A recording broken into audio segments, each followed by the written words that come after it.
A chemical attack is believed to have occurred in the rebel-held Syrian town of Khan Sheikhoun in northwest Syria. A video uploaded to social media on April 4th showed plumes of white smoke rising from the town. U.S. officials claimed the attack was sarin gas. There are at least 70 reported deaths. The Syrian government denies that they dropped the chemical bombs. Syrian Foreign Minister Walid al-Mualim condemned the attack.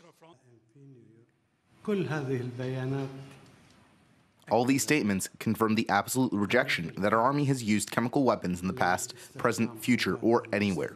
We condemned such a criminal act. While the Syrian government has claimed that the attack was caused by the rebels themselves, UN Syria envoy Staffan de Mistura has said that the attack was launched by a warplane, which corresponds to eyewitness accounts of the attack. What we have understood, it was a chemical attack, and it came from the air. We have been, and we will be stimulating all those who have the capacity of finding out technically what it happened. OPCW is an obvious, for instance, a candidate for doing so, in order to be able to be much more precise. What we do know is that it was a horror.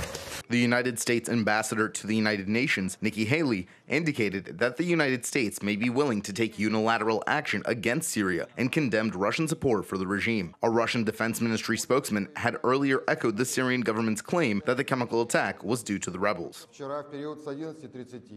Yesterday, from 11:30 a.m. to 12:30 p.m. local time, Syrian aviation made a strike on a large terrorist ammunition depot and a concentration of military hardware in the eastern outskirts of Khan Sheikhoun town. On the territory of the depot, there were workshops which produced chemical warfare munitions.